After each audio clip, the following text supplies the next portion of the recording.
pour cette conférence, table ronde peut-être plutôt, sur la réforme de la fonction publique territoriale, sur les évolutions contemporaines, sur, au-delà des évolutions techniques, les évolutions plus profondes peut-être en termes de culture, on en parlait, de culture de management, et voilà, toutes les évolutions en cours annoncée de la fonction publique territoriale. Et pour traiter de ces sujets qui, j'imagine, vous intéressent beaucoup, je vais vous laisser vous présenter un par un, une par une et un par un. Bonjour, merci Madame Gaudin, bonjour à tous. Je m'appelle Émilie Chalas, je suis députée de l'Isère, de Grenoble plus précisément, et je suis présidente du groupe de travail sur la réforme de la fonction publique à l'Assemblée nationale et accessoirement membre de la délégation aux collectivités territoriales à l'Assemblée également. Et juste pour dessiner un tout petit peu rapidement mon parcours, c'est mon premier mandat électoral et je suis députée de La République En Marche. Et mon métier avant d'être élue, en tout cas députée, était directrice générale des services dans une mairie, après avoir eu une formation en sociologie et en urbanisme et aménagement du territoire. Roger Record, président du Centre de gestion de la Gironde, parcours classique d'un fonctionnaire territorial qui est passé par la direction des ressources humaines et est terminé comme DGS d'une collectivité du département. Bonjour, Aurélia de Porzampar, je suis directrice des ressources humaines de la communauté d'agglomération Pau-Béarn-Pyrénées, de la ville de Pau et du centre communal d'action sociale de Pau. Je n'ai pas une formation de DRH, je suis à la base analyste financier et j'ai beaucoup travaillé dans l'évaluation des politiques publiques. Pour finir aujourd'hui directrice des ressources humaines, donc avec un parcours un petit peu atypique, mais qui permet souvent d'avoir un regard assez pragmatique sur ces questions. Patrick Corroyer, président de l'Association nationale des directeurs des ressources humaines des territoires. L'association regroupe des collectivités, enfin des DRH de collectivités à partir de 10 000 habitants. Initialement, c'est une association qui était plutôt pour les DRH des départements jusqu'en 91 et depuis ouvert aux métropoles. Et à titre personnel, donc, je suis directeur des ressources humaines à la ville de Nantes et à Nantes Métropole également depuis 2014. Et sur le parcours, plutôt une douzaine d'années comme directeur de l'éducation dans différentes communes, dans celle de Nantes, avec la mise en place, par exemple, de la réforme des rythmes scolaires. Et donc, moi, je suis Anne Gaudin, je suis maître de conférence en droit public à Sciences Po Bordeaux. Je vais essayer de faire rebondir nos différents invités sur les sujets qui vous intéressent ici. On va garder un temps à la fin de la conférence entre 20 minutes et une demi-heure de questions. Donc, n'hésitez surtout pas à garder vos questions pour la fin de la séance. Alors, avant de commencer, je voudrais juste faire un très très rapide rappel, je vous rassure, sur les grands principes qui ont présidé à la création de la fonction publique territoriale, il y a déjà maintenant longtemps, en 1984.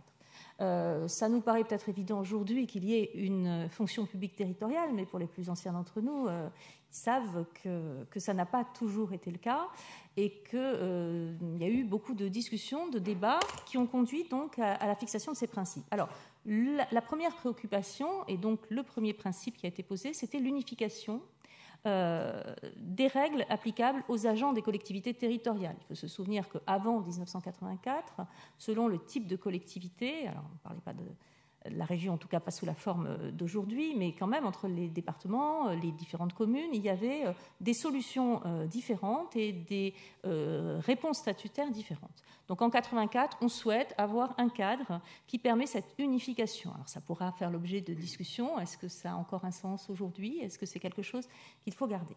Et au-delà de cette unification des règles applicables aux agents des collectivités territoriales, il y avait un autre principe qui a été lui aussi très discuté à l'époque. C'était l'idée d'un statut commun à l'ensemble de tous les serviteurs, on va faire un peu grandiose peut-être, mais de la République, à l'ensemble de tous les agents publics sur l'ensemble du territoire. Et donc cette idée d'un statut général qui donnait les mêmes droits, avec des adaptations parfois, mais les mêmes droits et les mêmes devoirs à l'ensemble des agents, un statut général de la fonction publique avec des branches, fonction publique d'État, fonction publique territoriale, fonction publique hospitalière. Ce qui n'allait pas de soi, qui a été discuté mais qui est c'est le choix qui a été fait et qui est toujours là. Et puis, autre principe très important qui va aussi nous permettre peut-être de rebondir tout à l'heure, eh bien, le bon vieux principe de la libre administration des collectivités territoriales. Il fallait quand même arriver à concilier de façon inventive, de façon, je trouve, avec le recul assez innovante, ces grands principes communs avec la libre administration des collectivités territoriales, avec l'idée qu'il y avait une multitude d'employeurs et que ces employeurs devaient pouvoir mener une politique au plan local et la fonction publique territoriale en faisait partie. Et puis, dernier point, et qui n'est là encore pas sans résonance avec la période contemporaine, c'était la professionnalisation. Je ne dirais pas qu'avant 1984, il n'y avait pas de professionnels dans les collectivités territoriales, mais je pense que là aussi, on a fait, dans une période relativement courte, des bonds absolument extraordinaires, une professionnalisation donc, qui a permis aux collectivités territoriales d'assumer pleinement leurs nouvelles compétences, qui a permis aux collectivités territoriales d'assumer aussi l'évolution de ces compétences, puisque depuis 1984, elles en ont elles ont beaucoup de nouvelles. Donc cette professionnalisation qui est aujourd'hui extrêmement importante, qui a aussi un enjeu en termes d'attractivité de cette fonction publique territoriale. Alors, pour concilier tout ça, il y a eu des innovations à l'époque qui me semblent donc des innovations intéressantes. Je pense à la technique de la liste d'aptitudes qui n'était quasiment pas employée pour d'autres concours et qui est ici généralisée, ou à peu près. Je pense aussi à la logique de cadre d'emploi dont on peut s'inspirer aussi pour la fonction publique d'État, qui est intéressante, qui permet des mouvements et des évolutions pour les agents. Bref, ce statut de la fonction publique territoriale tel qu'il a été défini en 1984, il devait être, de mon point de vue, plutôt bien fait, puisque ce qu'on constate, c'est qu'aujourd'hui, en 2018, certes, il a évolué sur certains plans, mais quand même, les grandes lignes sont toujours là, et que probablement, il était suffisamment plastique pour absorber toutes les évolutions sur lesquelles je ne vais pas m'étendre ici, mais que nous connaissons tous, en termes donc d'évolution des compétences, de mutualisation. Il a pu absorber toutes les évolutions ultérieures qu'a connues le monde des collectivités territoriales. Alors aujourd'hui, on nous dit que nous devons entrer dans une phase de nouvelles évolutions qui sont dues à des contraintes ou à des facteurs. Certains sont endogènes, viennent des transformations de l'action publique. Certaines sont plus exogènes ou plus, disons, techniques. La dématérialisation, l'arrivée quand même assez importante aujourd'hui dans toutes les collectivités, et d'ailleurs dans toutes les structures du numérique. Mais aussi des contraintes, là pour le coup, qui peuvent être des contraintes financières, mais aussi des attentes sociales en termes d'évaluation et d'efficacité, qui peut-être, et ça va être l'objet justement des discussions, peuvent amener les uns et les autres à faire évoluer leur conception de la fonction publique territoriale. Donc c'est dans le cadre de cette réflexion globale sur ce qu'est l'action publique, au-delà des collectivités territoriales ou d'État, l'action publique en général, mais peut-être aussi la territorialisation de l'action publique que nous avons connue de façon très importante dans les 15 dernières années, qu'il faut repenser à travers cette réforme qui est en cours, repenser certaines des logiques de la fonction publique territoriale. Alors, on a repéré un certain nombre d'axes de réflexion sur lesquels les différents intervenants pourront nous donner un point de vue, vous faire partager des expériences ou des attentes. Mais peut-être avant, Madame Chalas va pouvoir nous expliquer ce qu'est actuellement la logique du gouvernement, la démarche du gouvernement dans cette réflexion et dans cette réforme. Et puis ensuite, on reviendra sur un certain nombre de points avec les différents intervenants. Merci, Madame Gaudin. Alors effectivement, il nous paraissait intéressant de recontextualiser ce débat par rapport à ce qui est en cours au gouvernement, pour d'abord parler de choses très concrètes qui sont en train d'être discutées autour de la table avec le secrétaire d'État Olivier Dussopt et le ministre Gérald Darmanin, mais aussi ce qui se prépare côté Assemblée nationale, puisque nous nous sommes saisis à travers ce groupe de travail que je préside, d'un certain nombre de sujets transversaux qui viendront alimenter la réflexion du gouvernement. Juste le cadre, pour vous le rappeler, puisque vous devez connaître le sujet si vous êtes là aujourd'hui. 13 octobre 2017, le lancement de la réflexion Action publique 2022 par le Premier ministre, avec 3 objectifs. Le premier, améliorer la qualité des services en développant la relation de confiance entre l'administration et l'usager, offrir un environnement de travail aux fonctionnaires modernisé et en les impliquant pleinement dans la définition et le suivi des transformations. Ça, c'est un point assez important également. Et enfin, évidemment, avec pour objectif d'accompagner la baisse de la dépense publique, qui est un objet fondamental dans l'exercice de ce début de mandat. Alors, une fois qu'on a dit ça dans Action publique 2022, Olivier Dussopt, quant à lui, nommé secrétaire d'État en décembre 2017, s'est emparé du sujet plus spécifique de la fonction publique et de son évolution, en partant, si vous voulez, de 4 chantiers qui feront l'objet de propositions et de débats qui sont d'ores et déjà ouverts, puisque les 9 instances de représentation de la fonction publique, tous versants confondus, État, hospitalière et territorial, sont en cours. Effectivement, on a, comme hier encore, des mouvements sociaux que nous prenons en compte, et notamment le gouvernement est très attentif à ce qui se passe, ce qui se dit, même s'ils sont pour l'heure relatifs, de façon à continuer le dialogue qui s'inscrit sur toute l'année 2018. 4 chantiers, donc, je le disais. Proposer un dialogue social plus fluide et recentré sur les enjeux les plus importants, avec l'enjeu des CAP, mais aussi des CT et des CHSCT. Alors, vous savez que dans ce monde, il y a beaucoup de sigles, donc vous me pardonnez si vous ne les connaissez pas, et éventuellement m'interrompre s'il faut les préciser. Deuxième chantier, introduire une part de rémunération et accentuer l'intérêt du mérite des agents. Troisième chantier, renforcer l'accompagnement des agents en matière d'évolution de carrière, autrement dit la question de la mobilité à l'intérieur de la territoriale, entre les versants des fonctions publiques, mais aussi avec les allers-retours vers le privé. Et enfin, le 4e sujet, non des moindres, l'élargissement du recours au contrat. Donc ces 4 chantiers qui sont ouverts, qui vont être menés pendant toute cette année par le gouvernement et que nous allons évidemment suivre de près. Donc ça, ce sont les 4 grandes lignes. En ce qui concerne l'Assemblée nationale, donc nous sommes quelques-uns et je salue la présence d'Éric Pouillat, député de votre région, la Gironde, et qui est investi de la même façon que moi, et d'ailleurs nous travaillons de pair sur cette question plus précise, puisque nous sommes en binôme pour travailler sur le rapport pour avis de la Commission des lois sur le budget fonction publique. Donc il est tout à fait à même de vous alimenter aussi sur ces sujets à d'autres occasions localement. Nous avons décidé, à côté de ces 4 chantiers du gouvernement, de venir compléter la réflexion à travers 3 autres sensibilités qui viendront, j'allais dire, percuter les chantiers de la réflexion et de la négociation menés par le gouvernement. La première question que nous souhaitions aborder de façon transversale, c'est la question du management, dans les 3 versants de la fonction publique, mais aussi et surtout dans la territoriale, puisque l'on sait aujourd'hui que l'on soit une toute petite commune ou une grande métropole, il y a des enjeux de gestion, il y a des enjeux effectivement d'équilibre financier de la masse salariale et donc de l'équilibre de fonctionnement. Et la question du management, c'est à la fois le pilotage des équipes, à la fois tout en haut de la pyramide, mais aussi de façon intermédiaire et dans l'encadrement intermédiaire, comme par exemple des agents de maîtrise qui sont dans des centres techniques.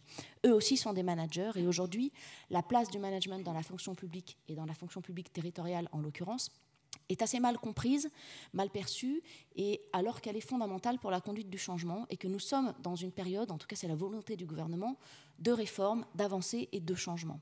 Et sans des pilotes de ce changement, nous n'arriverons à rien.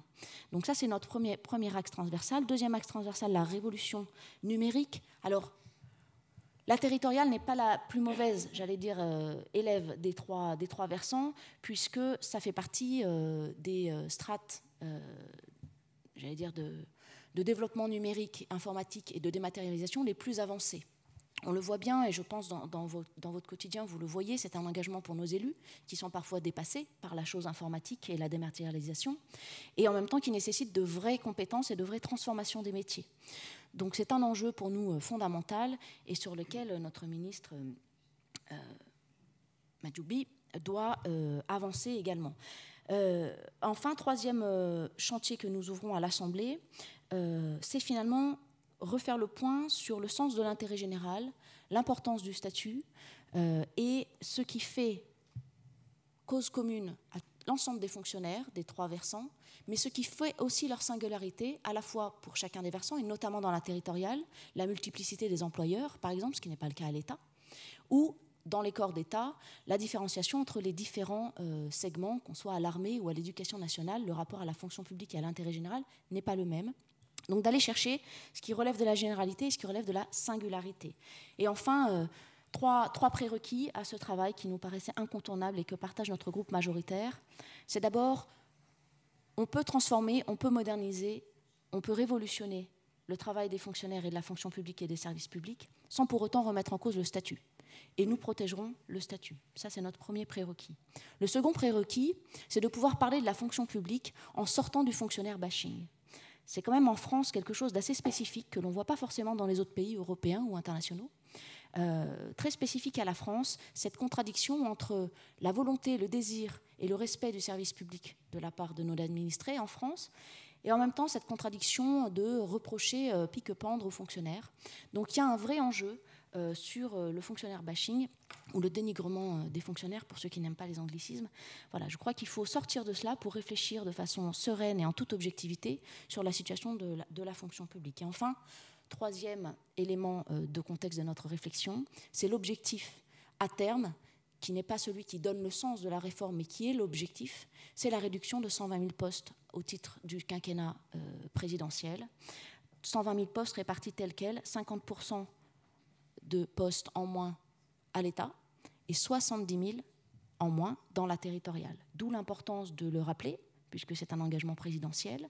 D'où l'importance de le rappeler aussi parce que si c'est un objectif, en attendant, ça n'est pas ce qui va guider la réflexion, ça va être le résultat d'une meilleure, finalement, organisation du travail, d'une meilleure reconnaissance des métiers et d'une meilleure considération pour la fonction publique. Je rappelle au passage que d'ici 2020 et 2022 à peu près, dans ces 2 années qui arrivent, 140 000 fonctionnaires de la territoriale pourront prétendre à taux plein au départ à la retraite. Donc il y a un vrai enjeu de stratégie et de vision sur l'organisation des collectivités territoriales à ce sujet. Voilà ce que je pouvais dire en guise de préambule sur le travail qui est en cours à la fois au gouvernement et à la fois à l'Assemblée nationale. Merci. Bien, donc vous terminez par ce qui n'est pas forcément le plus simple et qui peut faire frémir dans la salle, nous sommes d'accord, moins 70 000, parce qu'on se dit où les prendre, ces 70 000, mais on aura certainement l'occasion d'y revenir. Alors, on va reprendre, alors pas en suivant exactement les chantiers tels que vous les avez présentés, mais un certain nombre de points qui nous ont semblé être particulièrement intéressants et de façon concrète pour les personnes qui sont dans la salle. Et je voudrais commencer par peut-être quelque chose qui est un peu général, mais qui très rapidement le sera moins, c'est la transformation des métiers. Je disais, le statut de la fonction publique territoriale date quand même d'un certain temps, qui commence à être vénérable. Or, depuis, les métiers se sont transformés parce qu'il y a eu cette arrivée du numérique et aussi parce que les compétences, les missions et les attentes du public, je pense que ça c'est important aussi, on peut parfois aussi évoluer. Alors, j'aimerais avoir votre point de vue sur cette transformation des métiers et sur ce que ça peut représenter pour chacun d'entre vous en termes de mobilité des agents, en termes de formation des agents, en termes d'éventuelle reconversion des agents, comment on peut anticiper aussi cette transformation des métiers. Et peut-être, on a toujours, je vous rappelle, en tête cette question, est-ce qu'il faut avoir un changement de culture ou pas? Alors, je ne sais pas qui veut commencer.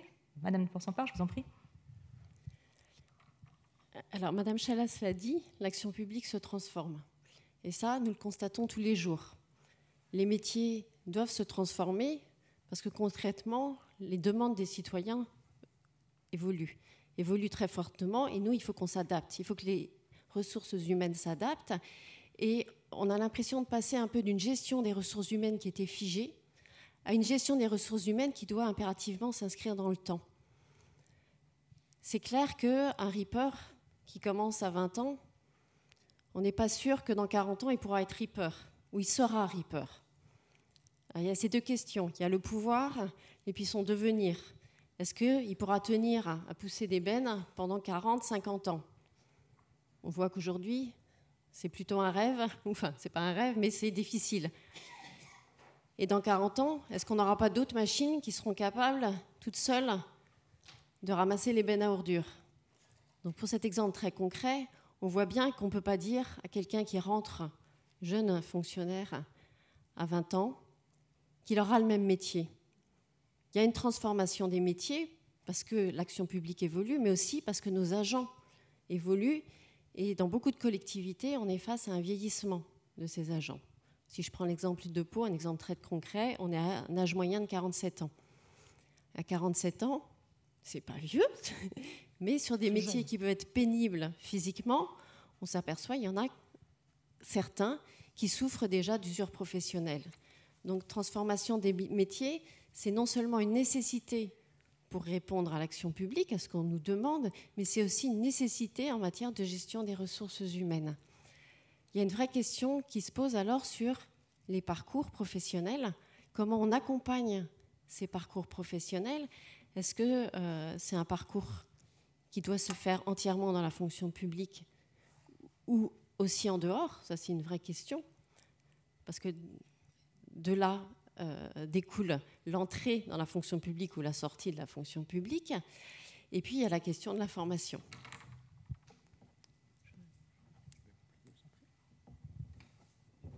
Je vais bien compléter. Sur la partie, on a aussi, ça touche effectivement au corps de métier des DRH, mais quand on est maire d'une commune, adjoint au RH, ça concerne effectivement tous ces pans, ces évolutions.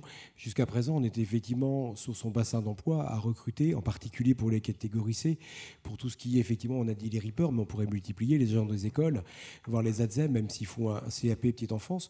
On est habitué à faire du recrutement sur le bassin d'emploi, et des fois, j'allais dire, et je veux parler aussi sans tabou, du recrutement social, ce qui fait partie de notre activité de service public. La différence, c'est aussi de recruter des agents, des contribuables à la base, qui sont effectivement pas forcément les plus formés et qui, pour un certain nombre, n'auraient peut-être pas d'activité s'ils n'étaient pas employés. Donc on a bien cette base, il faut la revendiquer telle qu'elle. Et comment la question aujourd'hui est, on accompagne dès le premier jour ces nouveaux recrutés à leur futur métier, mais pas celui-là qui est juste après. Celui qui est juste après, on l'a recruté, un agent des écoles. Quand on est en restauration scolaire, on l'a recruté parce que la personne a pu dire ce qu'elle pensait sur un certain nombre de fonctionnements sur le bio, sur l'accueil des enfants, sur le côté pédagogique de la nutrition. Mais immédiatement, quand vous êtes DRH et quand vous êtes employeur et vous l'êtes, à un moment donné, comment vous allez faire que cette personne qui arrive, si je prends ma collectivité, la moyenne d'âge dans les écoles est de 37 à 38 ans. Premier emploi dans la vie, 37-38 ans, après des accidents de la vie privée. Donc la question qu'on a quand on est DRH, c'est effectivement, cette personne arrive, cet agent, dans 5, 10 ans, 15 ans, elle aura peut-être pour des usures pro, effectivement des évolutions, comme moi, je la forme immédiatement, non pas à son métier, mais à d'autres métiers. Et là, les difficultés que vous avez, que nous avons en tant que DRH, c'est bien d'identifier ces nouveaux métiers, ces migrations. Aujourd'hui, sur des cas relativement simples, il y a 20 ans, quand on était à l'éducation, c'était quoi d'être travailler dans les cantines? C'était servir les enfants sur un repas qui était en liaison chaude, et puis avec la cantinière, etc. Aujourd'hui, pour la plupart des cantines, on est sur expliquer aux enfants, voire aux parents, les qualités nutritionnelles des plats végétariens. Donc on voit bien que le métier, il a fortement changé. Donc le corps de métier n'a pas changé. C'est bien faire de la restauration de qualité, mais avec de l'animation et de la pédagogie. Et ça, c'est valable pour tous nos métiers. Et là, c'est un vrai événement, quelle que soit la taille de la collectivité. Qu'on soit une très grosse collectivité, on peut faire migrer les agents sur différents métiers. C'est le cas sur Nantes Métropole, près de 10 000 agents, on a une possibilité de faire évoluer. Sauf que quand vous êtes une petite collectivité, vous n'avez pas nécessairement... Donc il y a tout le travail qui doit venir dans les années à venir entre les collectivités, entre les structures, pour l'évolution des agents. Si vous avez une commune de 10 000 habitants et que vous avez 200 agents ou 150, quand vos agents sont inaptes, qu'en fait-on? Donc ça, c'est la question. Donc aujourd'hui, il y a tout ce travail, effectivement, d'évolution, de le changement de la formation aux nouveaux métiers, et 3, de bien repérer les évolutions, et 4, la collaboration entre collectivités, qui est plus que jamais obligatoire, vu la durée et l'allongement de l'âge de la retraite, qui est effectivement un peu plus long, mais ce n'est pas tant le sujet. La question était la même quand la retraite était à 60 ou 62 ans. Un ripper à 45 ou 50 ans, pour un certain nombre, ont du mal à être ripper. On a beau acheter du matériel de plus en plus important, mais je finirai juste sur un exemple. On a des métiers sur lesquels on n'a pas pensé, les agents de service de la voie publique, ceux qui verbalisent les véhicules mal stationnés. Il y a 3-4 ans, ils étaient avec leur carnet à souche vert. On est passé maintenant à un système dématérialisé pour la plupart des communes qui verbalisent. La dépénalisation a changé aussi le mode de réception. Et demain, on aura des véhicules qui passeront dans la rue et qui flasheront automatiquement les véhicules mal stationnés. Ou des villes comme Angers, où vous avez des détecteurs. c'est pas tout le même métier, la productivité n'est pas la même, la relation avec l'usager, elle n'est pas la même. Donc c'est comment on accompagne l'ensemble de cette transformation et là, comment on le fait ensemble. Alors là, justement, peut-être, M. Record, parler des petites collectivités pour lesquelles la formation, la reconversion, ça peut être un petit peu plus compliqué que dans des collectivités plus importantes. Je pense que là, pour le coup, un centre de gestion a un rôle à jouer. Alors, pour la formation, ça n'est pas le centre de gestion, puisque c'est le CNFPT qui s'occupe de cela. Mais par contre, si vous le permettez, moi, je rebondirai sur tout ce qui vient de se dire, notamment par rapport à l'intérêt général, ce que j'appellerais plus communément le service public. Effectivement, ce service public, il va évoluer. Et la question qu'on est en devoir de se poser, c'est quel service public demain ? Quel service public demain nous pourrons conserver ? Nous pourrons conserver en fonction des moyens financiers qui seront les nôtres et également des contraintes financières qui nous sont imposées. Donc c'est là déjà un débat important qu'il nous faudra ouvrir. S'agissant de l'évolution des métiers de nos collaborateurs dans les différentes collectivités territoriales, je rappelle, et je crois que bon nombre d'entre vous dans cette salle connaissent la gestion prévisionnelle des emplois, des effectifs et des compétences qui permettent et qui doivent nous permettre, dans les années à venir notamment, et madame, je suis tout à fait d'accord avec vous, que dans les années à venir, nous allons avoir plus de 100 000 fonctionnaires qui vont partir à la retraite à taux plein. Donc, le meilleur moyen de nous préparer à ces métiers de demain et à préparer les fonctionnaires en place ou à recruter sur les nouveaux métiers ou sur les remplacements éventuels de ces fonctionnaires qui partiront à la retraite, c'est de faire de la véritable gestion prévisionnelle des emplois, des effectifs et des compétences. Emploi sur quel emploi ? Effectif, est-ce que nous redéployons ou est-ce que nous supprimons certains postes ?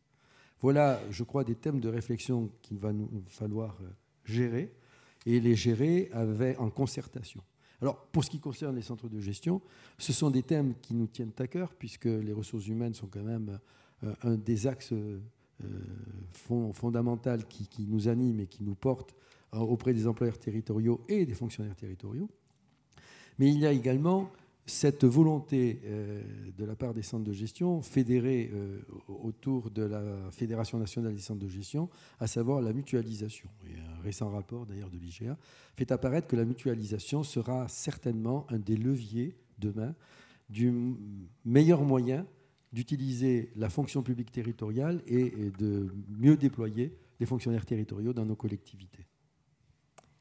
Merci. Alors, pour continuer sur des enjeux qui sont des enjeux extrêmement importants et qui ont été évoqués par Madame Chalas, il y a, et pour rebondir aussi sur ce que vous disiez à l'instant sur qu'est-ce que c'est que le service public, une réflexion en cours qui dépasse largement la fonction publique territoriale, qui intéresse aussi toutes les fonctions publiques, sur... alors je vais le faire de façon un peu provocante, mais comme d'autres l'ont fait avant moi, est-il bien nécessaire de recruter des fonctionnaires avec un statut de fonctionnaire sur des fonctions qui, après tout, ne sont pas spécifiques au service public? Est-ce qu'on ne devrait pas plutôt recentrer l'utilisation du statut sur les missions qui sont les missions les plus classiquement d'intérêt général, ce qui supposerait d'arriver à les définir de façon très précise, ce qui n'est pas très simple. Et donc, au-delà de ça, vous me voyez arriver avec mon questionnement, qui a été évoqué déjà par Mme Chalas, à savoir, est-ce qu'aujourd'hui, cette espèce de dichotomie très forte entre public et privé et entre fonctionnaires et agents contractuels, est-ce qu'elle a encore un sens? Est-ce qu'on doit repenser le recours au contrat? Et est-ce qu'on ne doit pas repenser aussi la possibilité de faire des allers-retours? Il y a plusieurs questions dans ma question, j'en suis consciente, mais des allers-retours entre le public et le privé. Et là, pour le coup, est-ce qu'il ne faut pas repenser un petit peu le statut tel qu'il existe aujourd'hui? Oui.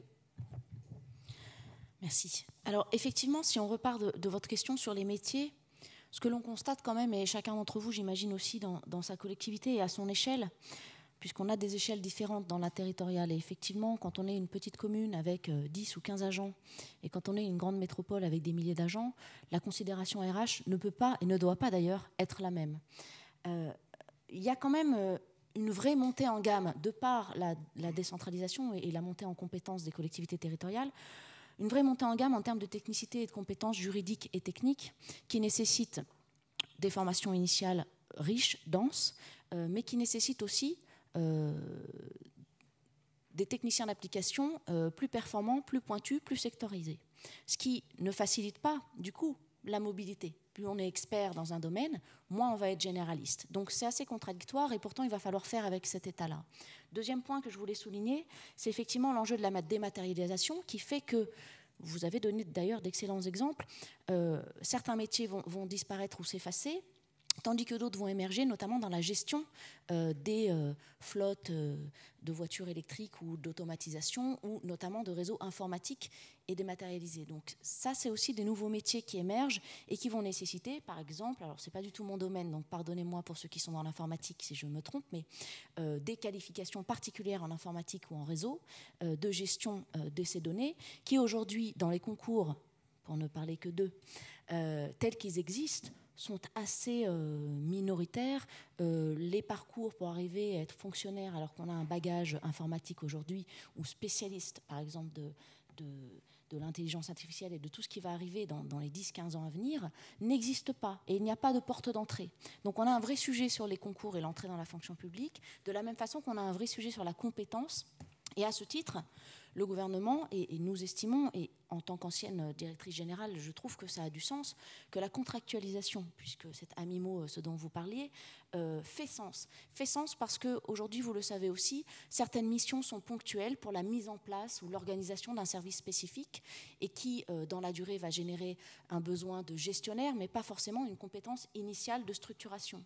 Donc on peut très bien imaginer des contrats, et c'est en tout cas de cette façon qu'Olivier Dussopt et Gérald Darmanin l'envisagent, des contrats pluriannuels, jusqu'à 1 an, 2 ans, etc., des espèces de CDI avec une finalité, dans toute la contradiction que cela représente, pour mener à bien un certain nombre de missions qui ne relèveraient pas de ce que vous avez évoqué exactement, la continuité de la gestion d'un service public sur des postes que l'on va dire pérennes ou pérennisables.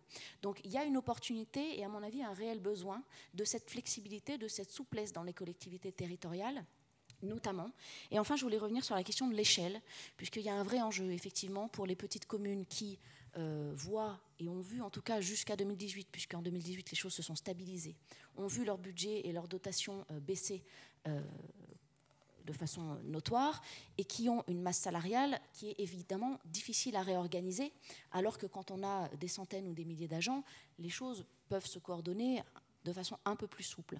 Donc on a effectivement, en fonction de l'échelle de la collectivité territoriale, des enjeux qui sont différents et des capacités à transformer qui ne seront pas les mêmes.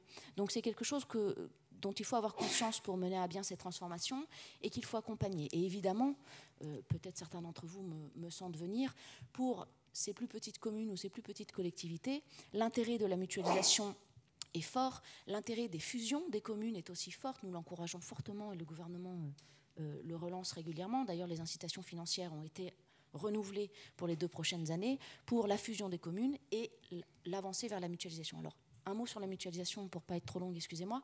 La mutualisation, à court terme, c'est compliqué parce que d'abord, c'est du changement. Donc, il faut conduire ce changement, faire en sorte que les fonctionnaires accompagnent, adhèrent, et les élus aussi, collectivement, adhèrent à ce mouvement, et de voir à moyen et à long terme les effets. Et on sait bien que la difficulté pour un élu local du moyen et du long terme, c'est effectivement l'échéance du mandat, qui est une réalité politique, mais qui doit, j'allais dire, c'est un enjeu sur la fonction publique et sur l'organisation des territoires et des métiers, qui doit transcender cet enjeu électoral pour aller chercher la meilleure façon de rendre ce service public à l'ensemble des usagers. Je vous en prie. Merci. Si vous le permettez, je vais rebondir immédiatement sur la contractualisation. Et je vais dire tout simplement que les centres de gestion sont là. Ils sont là parce qu'ils proposent aux collectivités territoriales, d'ores et déjà, la possibilité d'offrir des postes de remplacement lorsque les agents titulaires sont absents ou lorsque, pour des raisons de surcharge de travail, certaines collectivités ont besoin de contractuels pour aider leurs services à finaliser telle ou telle mission qu'ils se sont donnés. Donc là, madame, il y a déjà une réponse et je crois que l'IGA a été sensible justement au fait de pouvoir trouver auprès des centres de gestion ces moyens possibles pour aider les collectivités. Alors bien sûr, vous parliez tout à l'heure d'une collectivité où il y a plus de 1000 agents. Effectivement, là, il y a peut-être des possibilités de redéploiement et encore, Faut-il savoir s'il y a pléthore ou pas de personnel dans les différents services. Mais en tout état de cause, notamment pour les communes jusqu'à 20-30 000 habitants, c'est un moyen très concret de pouvoir aider les collectivités, de répondre à cette contractualisation sans pour autant abandonner, et vous l'avez bien dit, et je crois que c'est la volonté du gouvernement, le fait de conserver le statut. Et enfin, pour ce qui concerne l'expertise juridique, là encore, excusez-moi, je sers encore les centres de gestion, mais nous avons une expertise dans ce domaine-là, entre autres, qui nous permet d'intervenir auprès des collectivités, même les plus importantes, qui parfois ont besoin de l'expertise que nous avons à travers les expériences menées dans les différentes collectivités, quelle que soit leur taille, et qui répondent ainsi à leurs préoccupations sans avoir à passer par la nécessité de recruter des experts juridiques pour lesquels ils ont d'autres missions à leur confier.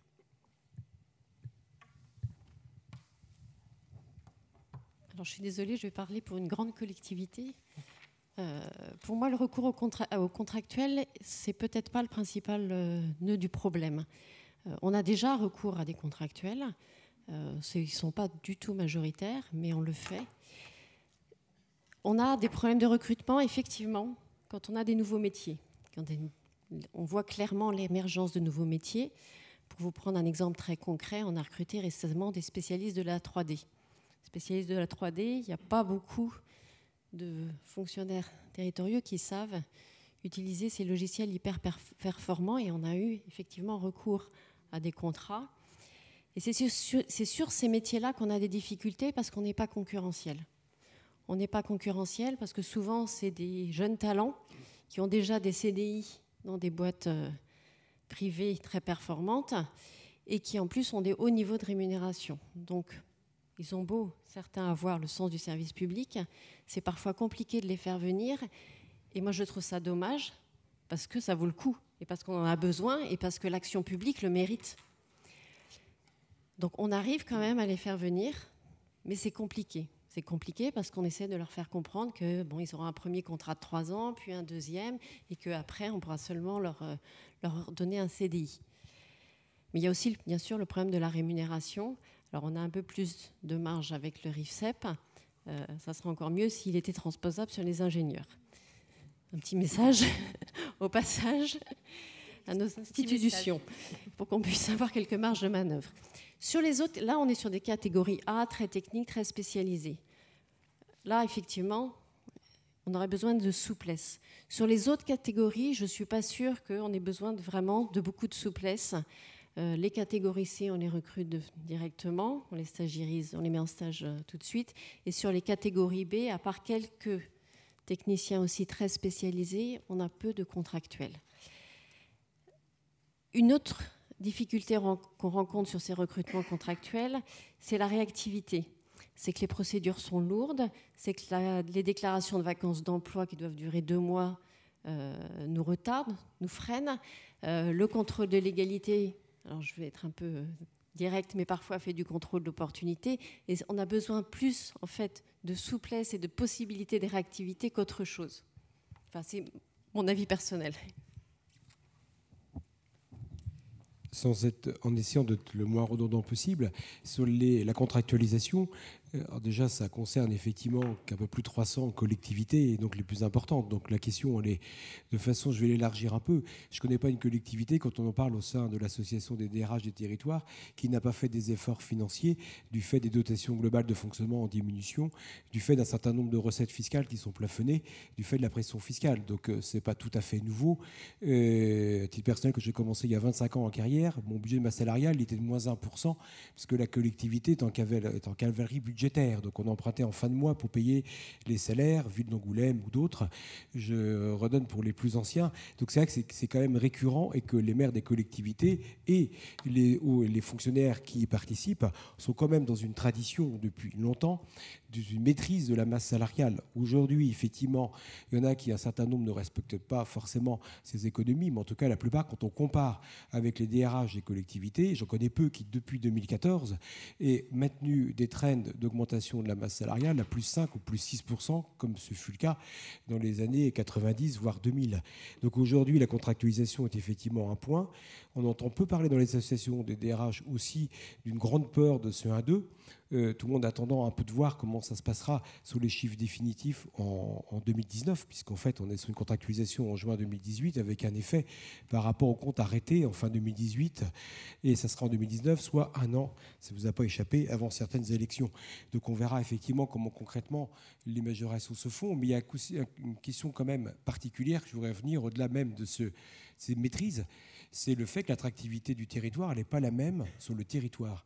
Donc là, en tant que président d'association, on peut être, et je le suis à titre professionnel, sur une collectivité, Ville de Nantes, qui est relativement attractive, 20 000 candidatures spontanées par an, une annonce, 800 candidatures.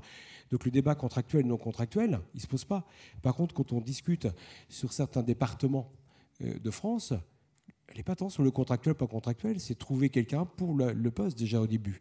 Donc il ne faudrait pas non plus que ce débat soit occulté. La question principale des DRH, elle est de pouvoir recruter au bon niveau et puis aussi recruter le conjoint et la conjointe. Là, on n'est pas tout à fait égal. Quand on est sur une agglo comme à Nantes où à 6,4% de taux de chômage ou d'autres d'une heure, on est largement plus élevé, c'est vrai qu'effectivement, c'est ces freins-là. Donc il y a besoin de travailler là-dessus. Je pense que la contractualisation est une bonne chose. Je pense qu'effectivement, tout le monde la maîtrise depuis longtemps. Il y a des vrais efforts et la pénurie ou la recherche d'économie rend intelligent. Il n'y a pas de question tellement là-dessus. Les DRH de l'association ne se posent pas de questions. Par contre, se disant attention, si on devient plus concurrentiel sur des points à bouger, là, on n'est pas à concurrence égale. Certainement pas au niveau des rémunérations. Plus la collectivité est importante, généralement mieux elle rémunère. Plus les conditions de travail en jours de travail et de vacances sont conséquents. Donc il y a vraiment le point d'attractivité. Et puis sur l'évolution même du statut des contractuels, on parle beaucoup des contractuels. Et il y a un sujet dont on parle relativement peu, qui sont les agents temporaires, non titulaires, non permanents. Et les collectivités en emploient beaucoup. Et quel sera leur statut demain, puisqu'aujourd'hui, ils n'en ont quasiment pas. Vous le savez qu'on a des fois un peu de mal pour faire des remplacements, à recruter. Comment on reconnaît ce temps de travail ? Comment on reconnaît ce temps de travail privé-public ? Parce qu'effectivement, le statut aujourd'hui prévoit des mobilités compris entre fonctions publiques, mais les règles ne sont pas tout à fait les mêmes entre l'État, l'hospitalière et la territoriale. Donc déjà, dans la fonction publique, on n'a pas les mêmes textes, les mêmes avantages. La loi prévoit des indemnités vélo pour certains ministères de l'État. Les collectivités ne peuvent pas les offrir effectivement à ses employés. Donc quand on les recrute, effectivement, il y a des disparités. Donc il y a aussi l'harmonisation qui est aussi éminemment importante pour le faire. Les textes qui sortent à l'État sont souvent différés dans les collectivités de plusieurs mois, voire plusieurs années. Les infirmières à l'État ont pu passer catégorie A bien avant que nos infirmières puissent quitter catégorie A. Je peux vous garantir que pour recruter des infirmières en EHPAD, même quand on a une collectivité très importante, on n'arrive pas à recruter. Quand on est auxiliaire de puer, qu'on doublonne l'examen par un concours pour la territoriale qui n'a pas dans les hôpitaux, vous êtes et nous sommes en concurrence directe. Donc effectivement, ces questions-là, on ne peut être que les associations des DRH que preneurs sur le fait des contractuels, d'améliorer ces textes. On en a besoin sur des métiers très spécifiques, on en a besoin sur certains territoires parce que vous ne pourrez pas, et nous n'arrivons pas à recruter non plus de titulaires. C'est difficile sur les catégories A de faire venir des titulaires dans des zones où l'emploi est un peu plus difficile pour l'ensemble de la famille. Il y en a qui offrent des logements, il y en a qui prennent des véhicules de service, etc. Il y a plein d'autres choses qui viennent au courant, mais ça ne va pas tellement changer, quel que soit le texte. Je vous en prie. Oui, pour rebondir un petit peu, ça fait toute l'énergie d'un débat, c'est de débattre. Je vous rejoins tout à fait. Moi, je trouve que dans le cœur de cette réforme, l'enjeu n'est pas tellement la contractualisation. C'est par contre ce qui cristallise beaucoup les syndicats des fonctionnaires parce que, de façon sous-jacente, ils peuvent craindre qu'on remette en cause le statut ou les conditions d'accès à la fonction publique. Donc, une fois qu'on a levé ces craintes-là, le sujet, je vous rejoins, ce n'est pas l'enjeu principal. En revanche, là où je vous rejoins moins, c'est sur le... Alors, ça ne va pas plaire à tout le monde dans la salle, mais écoutez, on est là pour discuter. Sur la prise de conscience de l'enjeu de la fonction publique, notamment dans la territoriale. Puisque là où je ne suis pas d'accord avec vous, c'est que depuis 2000 et la décentralisation renforcée, avec notamment la loi SRU, se sont multipliés les recrutements d'agents territoriaux. Puis, on a ensuite procédé par recentralisation, puisque ce n'est pas l'État, mais on a œuvré transfert de compétences vers les intercommunalités. Et à ce moment-là, force a été de constater, très concrètement, qu'il n'y a pas tellement eu de baisse d'effectifs, alors qu'on mutualisait, alors qu'on regroupait des compétences. On a eu de façon exponentielle, les chiffres le montrent bien, des recrutements dans la territoriale. Donc, l'effort de mutualiser ne s'est pas n'est pas apparu, en tout cas dans les chiffres de gestion des masses salariales, tant à l'échelle communale qu'à l'échelle des intercommunalités. Et effectivement, l'effort est arrivé avec, hélas, le levier des baisses de dotation. Ça a été un levier qui a fonctionné. Aujourd'hui, le gouvernement en tout cas a décidé de mettre ce levier en stand-by, puisqu'en 2018, l'ensemble des dotations a été la même et n'a pas continué à baisser alors que c'était prévu au mandat précédent. Donc on a quand même un vrai sujet sur la volonté, la ténacité à maîtriser cette masse salariale. Alors je sais bien que certains maires, ou même l'AMF, pour en avoir parlé avec M. Barouin tout à l'heure, ne partagent pas tout à fait et se sentent plutôt oppressés entre les restrictions budgétaires d'un côté de l'État, la menace sur la taxe d'habitation, on en parlait ce matin à une table ronde ici, et les contraintes des transferts de compétences qui n'ont de cesse de s'accumuler. Donc on l'entend de façon très forte, mais encore une fois, un des leviers qui a fonctionné, et les faits sont là, les chiffres sont là, ça reste néanmoins à l'échelle territoriale le levier de la baisse des dotations. Donc ça a été un vrai levier de réorganisation, de vraie réflexion. Donc je ne vous rejoignais pas tout à fait, et force est de constater aujourd'hui, et j'ouvre un autre pan de réflexion qui ne sera pas le sujet de cette table ronde, mais qui doit, à mon avis, à mon sens en tout cas, être un vrai sujet, c'est que lorsque les transferts de compétences ont lieu, et on le voit dans la métropole grenobloise, pour citer un exemple, on vient de transférer l'année dernière la compétence voirie. Force est de constater que dans certaines communes qui ne sont pas d'accord politiquement avec la stratégie de la métropole, restent des services voirie. Donc on a un problème de doublon, on a un problème de rationalisation politique des actions sur le terrain, qui illustre, à mon sens, et c'est là ce que je voulais ajouter, le non-aboutissement de la loi NOTRe et de l'organisation des strates territoriales, qui fait que, alors qu'on va avoir des élus dans les territoires qui demandent, qui plébiscitent la stabilité juridique et législative sur cette organisation territoriale, tous, peut-être en tout cas tous ceux que j'ai rencontrés, disent qu'en même temps les choses ne sont pas abouties et que les compétences ne sont pas claires et que tout le monde fait tout et en même temps personne ne fait rien. Donc c'est un vrai sujet, je le pose ici, je pense que ça mériterait une table ronde, ça mériterait un travail du gouvernement, mais c'est un vrai sujet pour l'organisation territoriale aussi. Je pense que dans ce que vous avez dit, il y a beaucoup de choses. Transfert de compétences, le fait que tout le monde ici évolue dans un environnement qui est tellement mouvant que c'est quand même très, très, très compliqué de faire de la GPEC lorsque les compétences évoluent assez régulièrement. Enfin, il y a beaucoup, beaucoup d'enjeux. Sur les doublons, les Bordelais connaissent bien, je pense, la distinction subtile entre l'enlèvement des ordures ménagères et la propreté qui a occupé beaucoup les Bordelais ici. Bon, il y a beaucoup d'enjeux. Si vous voulez, vous pourrez poser des questions tout à l'heure aux différents intervenants. Je voudrais qu'on avance un tout petit peu avec d'autres sujets dont on avait prévu de parler et qui ne sont pas des petits sujets et qu'on garde en même temps du temps pour les questions. Alors, les deux sujets qui nous restent, je vais en choisir un pour commencer. Vous l'avez évoqué, Madame Chalas. Le premier, c'est la rénovation du dialogue social, l'évolution des instances, des différentes instances qui permettent d'organiser ce dialogue social, avec l'idée qu'on entend assez régulièrement que ces instances, elles sont probablement trop nombreuses, que là aussi, parfois, on peut parler de doublons. Alors, j'aimerais savoir si pour les techniciens que vous êtes en prise directe au quotidien avec ces différents comités et commissions, est-ce que c'est une attente? Est-ce que vous avez, à l'inverse, peut-être quelques inquiétudes? Comment est-ce que vous imaginez cette évolution des instances de dialogue social? Je vous en prie. Sur la mutualisation, quand on discute au sein de l'association, j'ai peu entendu les DRH contre.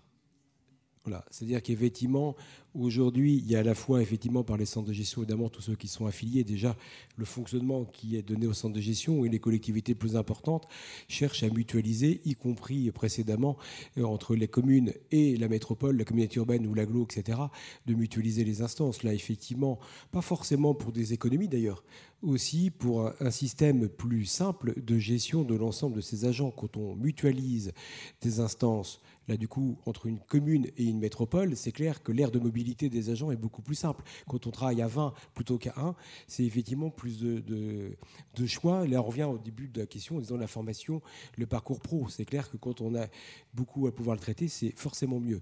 Aujourd'hui, il y a juste des points. C'est vrai que des fois, je me dis, quand on regarde les textes, tout le monde est favorable à la mutualisation. On a créé une instance qui est le CCP, qui est l'instance, l'équivalent des commissions administratives paritaires, mais pour les contractuels. Et quand je regarde les organisations syndicales aujourd'hui, il n'y en a aucune qui savent quasiment faire leur liste pour l'année prochaine, puisque un technicien maximum fera 2 fois 1 an, et que personne ne va se mettre sur une liste et on me demande de fusionner les listes de contractuels et titulaires. Donc effectivement, on se cherche de rationalisation et je pense que là-dessus, on pourra tout à fait ne être que d'accord. Plus ça sera simple, plus ça sera lisible, mais pour vous, pour les DRH, mais j'allais dire surtout pour quelques-uns quand même, qui sont l'ensemble des agents de la fonction publique territoriale, parce que leurs règles d'avancement de grade et de promo, ils n'y comprennent pas grand-chose pour beaucoup et je leur souhaite bien du plaisir pour le comprendre, parce que nous-mêmes, on a du mal, pourtant c'est notre métier. Donc plus on simplifiera, plus on mutualisera, là-dessus, il n'y a pas photo, c'est mieux.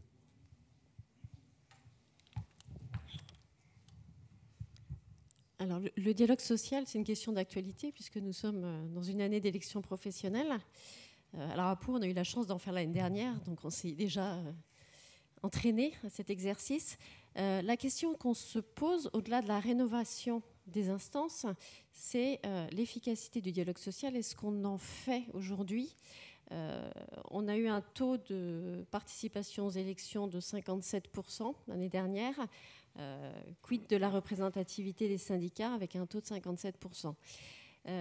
On a quand même un bon dialogue avec les organisations syndicales, mais se pose clairement la question de la fusion du comité technique et du CHSCT. On a 2 instances avec quasiment les mêmes représentants où on présente beaucoup de sujets en commun. Est-ce qu'une seule instance ne permettrait pas d'aller plus loin dans les débats au lieu de répéter? Et puis, comme le disait Patrick, il y a la question des CAP. Ce sont des CAP où on passe un certain nombre de décisions qui sont des décisions positives en faveur de l'agent. Est-ce que ça sert à quelque chose quand on accède à la demande de l'agent de passer en plus devant les organisations syndicales? Est-ce qu'on ne ferait pas mieux d'en faire une instance de recours plutôt? Ça allégerait les débats. Et là aussi, on pourrait peut-être avoir des débats qui sont plus fournis, même peut-être plus techniques. Et se pose aussi la question des fameuses commissions, des CCP, où effectivement, on se demande quels sont les contractuels qui vont bien vouloir siéger dans ces instances. On va avoir très peu de candidats. Pourquoi ne pas les avoir fusionnés avec les CAP ?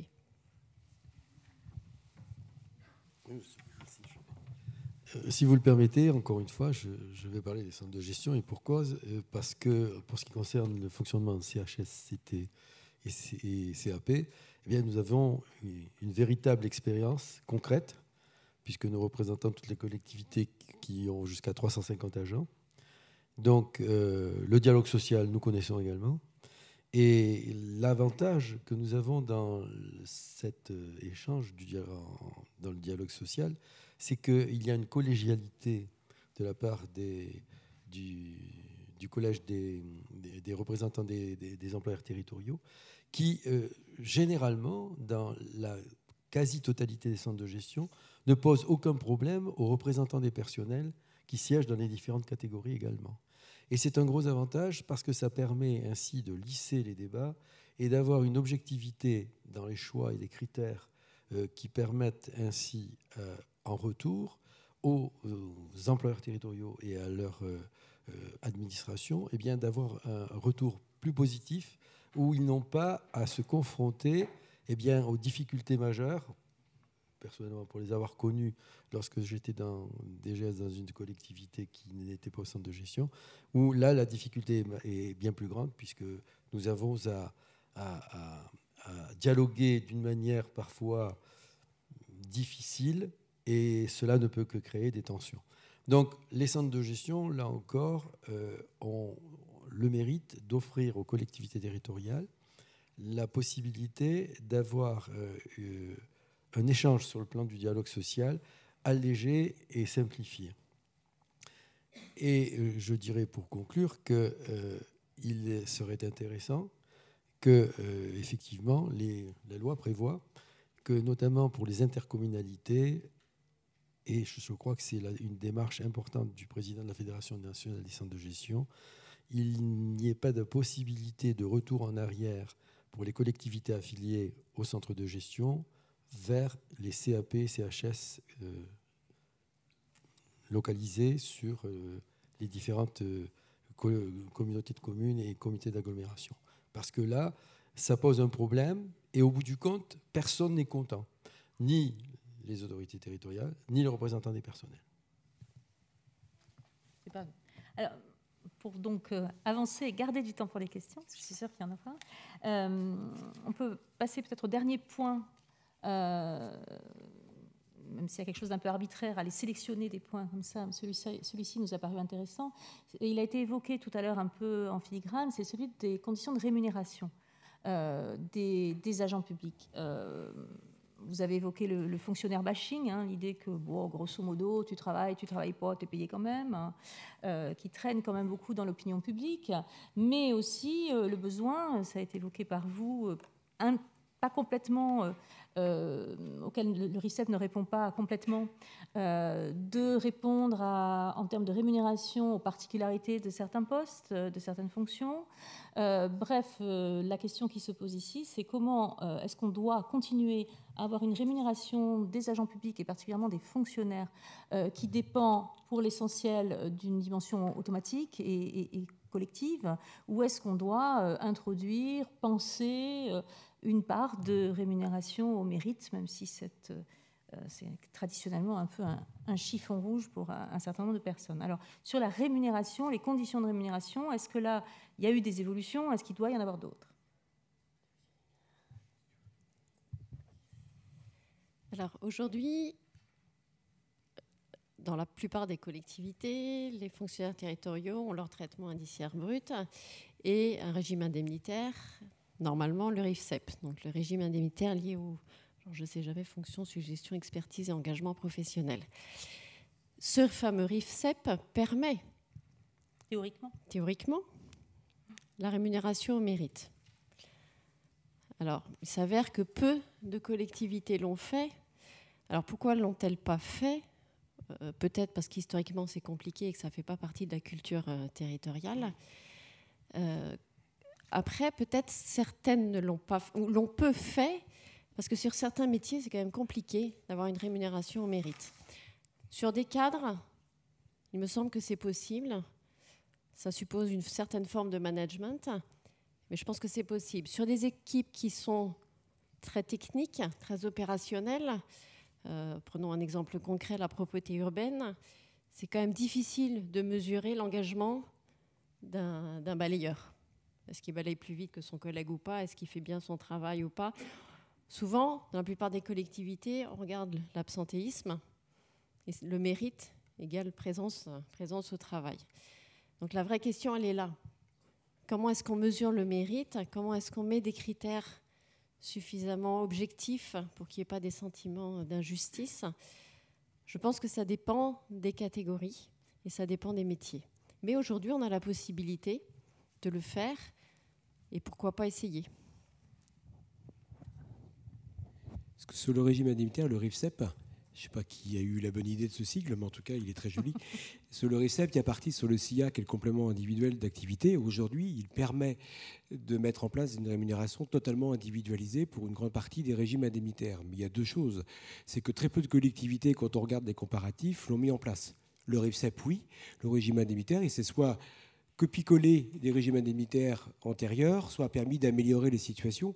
Sur le SIA, très peu. Et pour deux raisons. C'est vrai que les organisations syndicales sont rarement favorables à une rémunération au mérite dans le public. On va rester que dans le public. Je ne suis pas sûr qu'ils le soient non plus dans le privé, d'ailleurs. Quand on parle d'agents de nos homologues catégorie C, chez Veolia, un Reaper, je ne suis pas sûr qu'il ait une rémunération au mérite plus que nos Reapers dans la fonction publique. Fin de parenthèse. Donc du coup, il y a une partie sur le SIA qui effectivement est peu porté par les organisations syndicales, et vous êtes élus, pour la très grande majorité de la salle, voire toute la salle, peu par les élus eux-mêmes. Quand on disait le CDG, on traite des questions RH pour le compte des collectivités. Aujourd'hui, quand on discute avec nos propres adjoints ressources humaines ou au maire, c'est quand même une question difficile. Autant, je ne vais pas redire ce qu'a dit Aurélia, c'est vrai que sur l'encadrement ou l'encadrement supérieur, allez, ma foi, ça serait relativement facile et ça existe déjà dans beaucoup de collectivités où rares sont les directeurs généraux adjoints qui ont la même rémunération dans la collectivité. Donc ça existe plus ou moins. Mais quand on est au niveau d'un Reaper, d'un agent des écoles, ça commence à être un peu plus compliqué, effectivement, pour le mettre en place.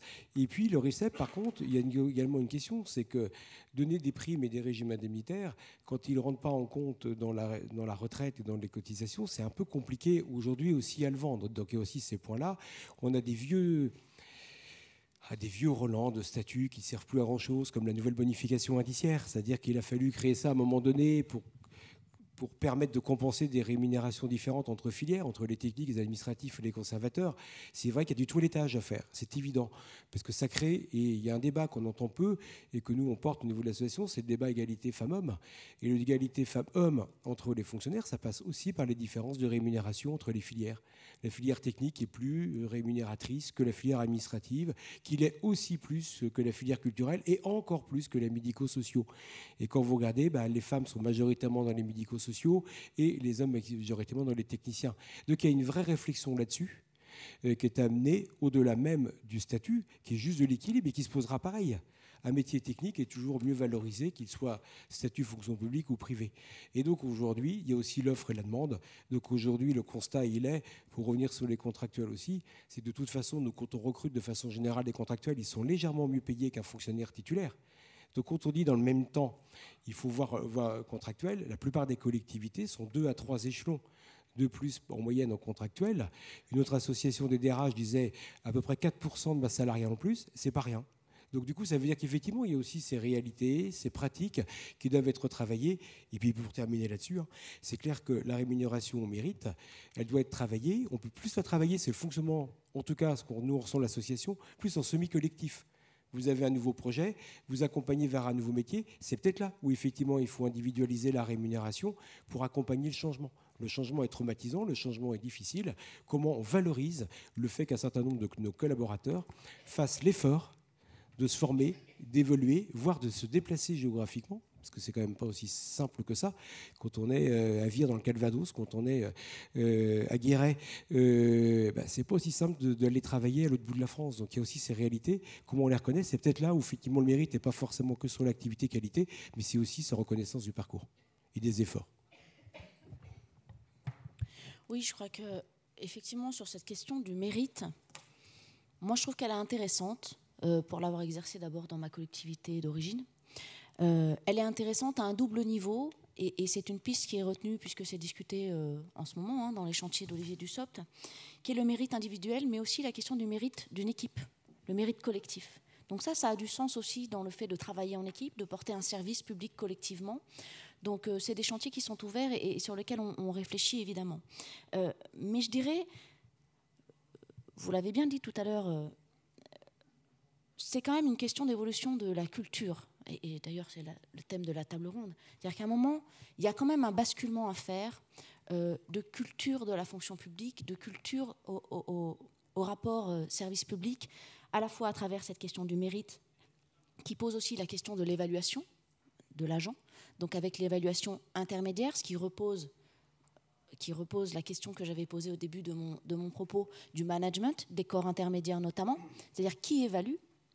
Donc ça me paraît aussi très intéressant, et ça doit être, ce mérite, une force pour piloter, pour conduire à la fois les équipes, donc le mérite collectif, et à la fois la carrière de chacun des agents et sa motivation à venir au travail, donc le mérite individuel. Ensuite, la culture globalement, parce que je le disais, il y a un sujet sur le mérite, il y a un sujet sur le management, il y a un sujet sur la mobilité. 0,6% des fonctionnaires aujourd'hui changent de versant. Alors évidemment, une infirmière ne va pas devenir urbaniste, ce n'est pas mon propos, vous l'avez bien compris. Mais quand on est secrétaire, informaticien, comptable, la comptabilité publique est la même dans les 3 versants. Donc on a des gens qui pourraient bouger. Mais évidemment, aujourd'hui, la loi telle qu'elle est rédigée le permet. Mais enfin, c'est tellement compliqué, vous l'avez dit tout à l'heure, c'est tellement compliqué administrativement que personne ne s'y risque vraiment. Et puis, il n'y a pas, et je sais de quoi je parle en l'occurrence, puisque je suis moi-même fonctionnaire, alors pour l'instant en disponibilité, bien évidemment, mais il n'y a pas cette culture de la mobilité à l'intérieur de la fonction publique. Et ça, c'est un enjeu très fort de changer aussi de paradigme sur sa propre carrière. Et évidemment, la mobilité permettra pour chacun d'entre vous et dans toutes les collectivités territoriales la gestion souple des effectifs, des missions, des métiers. Et enfin, sur la question de l'égalité ou de l'équité femmes-hommes, vous le savez, c'est une grande cause nationale du quinquennat, portée par le président de la République et Marlène Schiappa au gouvernement. Aujourd'hui, à situation et responsabilité équivalentes, et donc même filière, il y a 15% d'écart salarial, rien qu'en parlant du salaire, entre les femmes et les hommes dans la fonction publique. Ce qui, moi, m'a laissé quand même pantoise, puisque on est sur des grilles d'échelons, on est sur des compétences, et malgré cela, malgré notre cadre, malgré le fait que ce soit des emplois publics, on arrive à cette disparité, qui est notamment due à la situation de grossesse.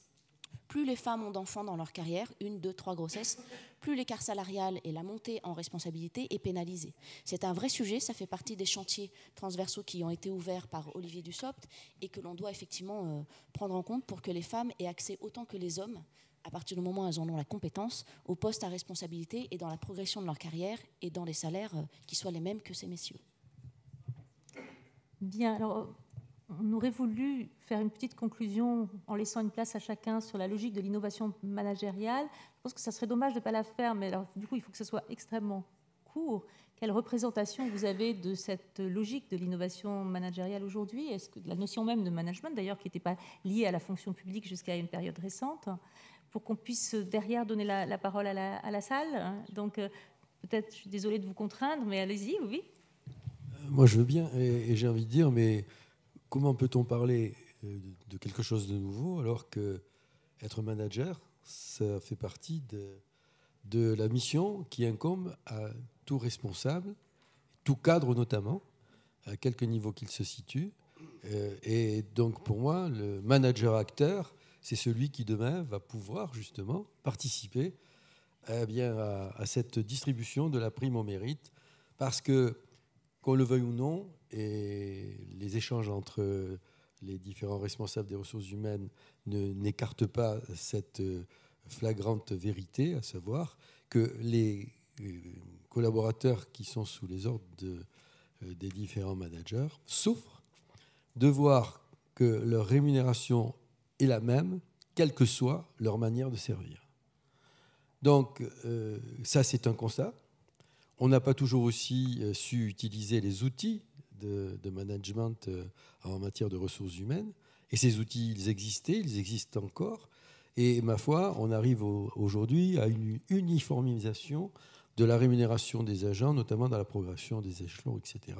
Et ça, c'est dommage parce qu'on en vient aujourd'hui à dire, eh bien, il faut une prime au mérite. Mais le mérite, il pouvait déjà passer par les changements d'échelon à plus ou moins longue échéance en tenant compte de la manière de servir. C'est un mot qui n'est pas du tout péjoratif, hein, c'est pas une insulte, de servir la collectivité et le service public. Donc, incontestablement, l'avenir de la fonction publique territoriale de demain, c'est le manager-acteur et à tous les niveaux, pour ce qui me concerne dans tous les cas. Oui, Madame de Port-en-Bas. L'action publique se transforme. Enfin, si nous voulons transformer l'action publique, il faut que nos organisations se transforment aussi de l'intérieur. Il faut que nous arrivions à fonctionner différemment, à être plus performants, plus agiles. Donc, il faut faire différemment. Ça, moi, j'en suis persuadée. On n'arrivera pas à changer le monde avec des vieilles idées et des vieilles façons de faire. Et puis, on est confronté aussi à une nouvelle génération qui fonctionne différemment. Les collaborateurs n'ont plus les mêmes attentes, ne veulent plus travailler de la même façon. Ils ont besoin de prendre part aux décisions, ou au moins d'être consultés. Ils ont besoin d'autonomie, ils ont besoin de responsabilisation. Donc je pense qu'il faut vraiment qu'on change nos façons de faire, nos façons de manager, pour répondre à la fois aux exigences de l'action publique et à la fois aux ressources humaines auxquelles on a à faire, qu'on a à gérer. Alors, je ne vais pas répondre à la question sur l'innovation managériale, je vais juste dire que ça n'a pas changé à partir du moment qu'on croit en chaque agent, sa capacité d'évoluer. Chacun a un niveau différent d'évolution, mais c'est le seul mode opératoire qu'on n'a jamais connu et qu'on ne connaîtra jamais. Et aujourd'hui, c'est comment on utilise cette capacité à évoluer, parce que je reste persuadé qu'en tant que DRH, tous les agents ont une part d'évolution. Je l'ai pris au tout début, je prenais des exemples d'agents des écoles qui font la restauration. Ils ont évolué pour la plupart en 20 ans et très peu sont restés exactement sur le même fonctionnement d'il y a 20 ans. Donc c'est comment on utilise toute cette petite parcelle ou cette grande parcelle d'évolution que chacun est prêt à faire et comment on met ça dans le pot commun au-delà de la rémunération. La rémunération est un sujet évidemment éminemment important, mais en tout cas c'est loin d'être le seul aujourd'hui et je pense que nos collègues et nos agents attendent effectivement sur tous les autres volets, ce sera plutôt l'innovation managériale, qu'on touche sur tout le reste, y compris sur la reconnaissance, sur l'accompagnement, sur l'explication, sur la pédagogie. Oui, effectivement, je rebondis sur ces 3 propos conclusifs. Je crois vraiment que la question du management, du coup, transpire dans finalement les propos de conclusion, d'où l'intérêt que l'on a à ce sujet à l'Assemblée et dans notre groupe de travail. Le management, ce n'est pas 5 minutes à la machine à café. C'est du temps, c'est chronophage, c'est de l'adaptation, c'est des compétences, c'est un métier initial. Alors ça s'apprend au cours de la carrière, mais ce n'est pas 5 minutes à la machine à café. Et deuxième élément de conclusion, je crois aussi que vous, nous, maintenant, puisque je suis aussi élue, devons faire confiance aux équipes qui nous accompagnent au quotidien, notamment aux directeurs généraux et à l'équipe d'encadrement, pour mener à bien cette mission et de management et de conduite du changement, et de laisser et de permettre la diffusion de ce changement ou de programme politique. Un programme politique local peut être un programme de conduite du changement. D'accord ? Et du coup, de laisser aussi les corps intermédiaires infuser et être formés au sens du management qui vont motiver les équipes. Ce qui motive les équipes, c'est d'abord la reconnaissance avant même le salaire. Avant même le salaire. D'où le préambule indispensable de la fin du fonctionnaire bashing. Plus les équipes d'élus vont juger ou désapprouver leurs équipes, moins elles seront motivées. Et le salaire n'est pas une option. Le salaire n'est pas une option de... Alors évidemment, c'est un enjeu de départ, mais elle va avoir des conséquences à quelques mois, cette prime au salaire. Ce qui compte surtout, c'est la reconnaissance du travail fait. Et je crois que c'est comme ça, à travers la conduite du changement, à la fois à l'échelle nationale par le gouvernement, à la fois à l'échelle territoriale dans les plus petites communes, qu'on arrivera à porter nos programmes politiques, pour chacun nos responsabilités, et qu'on donnera un souffle nouveau à ce sentiment, à cette culture publique du fonctionnariat. Bien, merci. Vous remarquerez que les intervenants font vraiment beaucoup d'efforts pour interagir entre eux et pour être en même temps très brefs, ce qui est remarquable. L'idée était de vous laisser de la place pour que vous puissiez leur poser des questions. Donc il y a un micro qui circule ici. Voilà.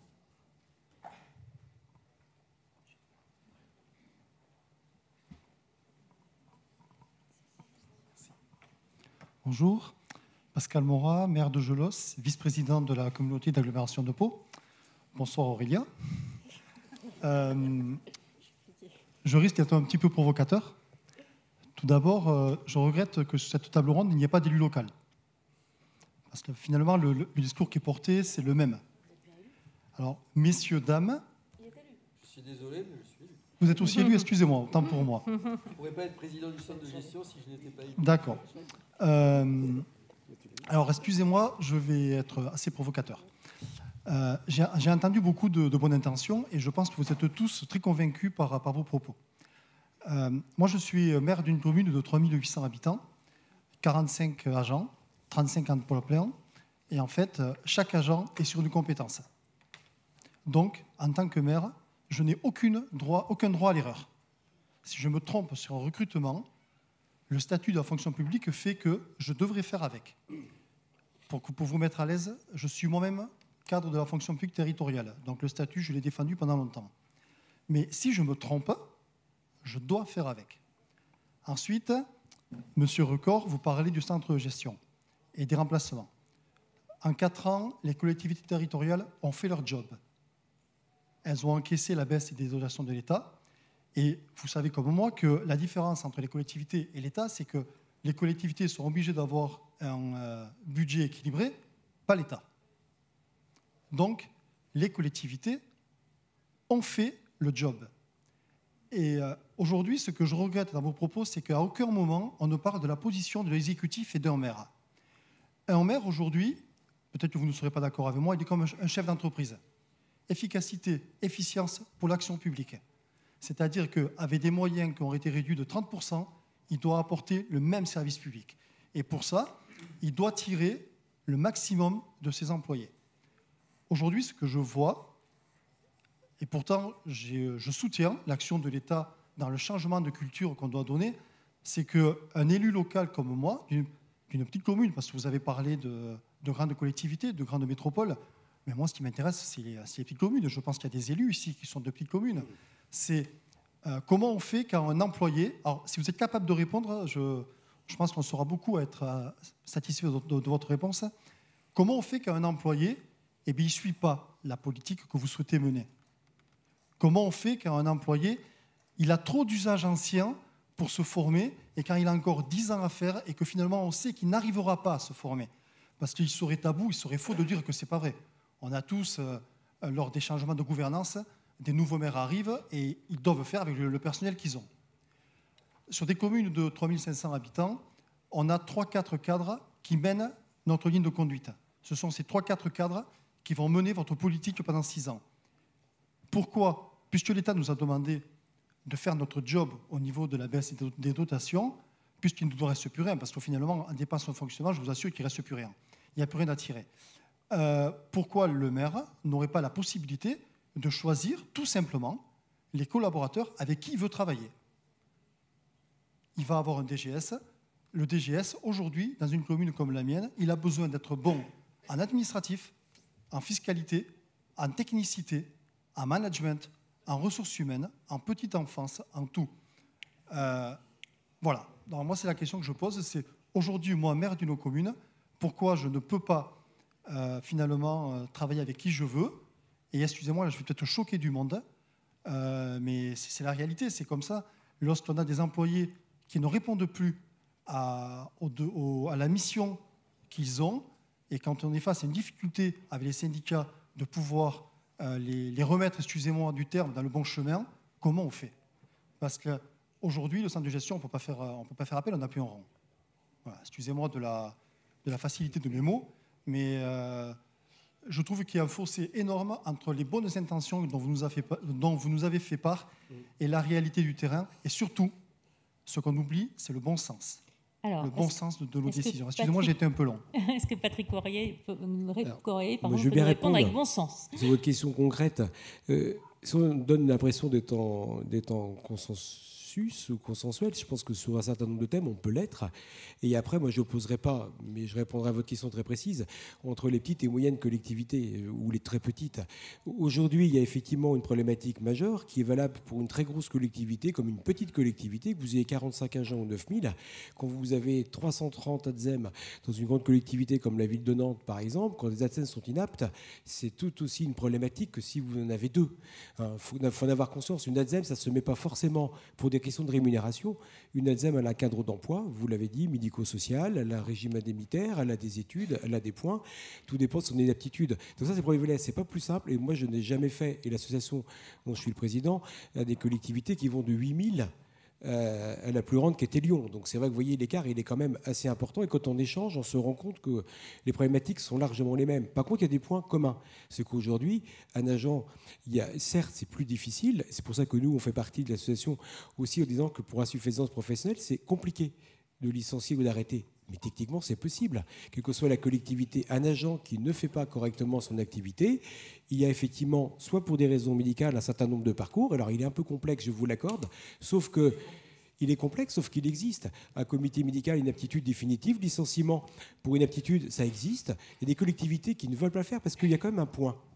C'est qu'effectivement, il faut que le président de l'exécutif signe la radiation des cadres. Moi, je suis une collectivité où on radie des cadres, à peu près une douzaine de fonctionnaires par an.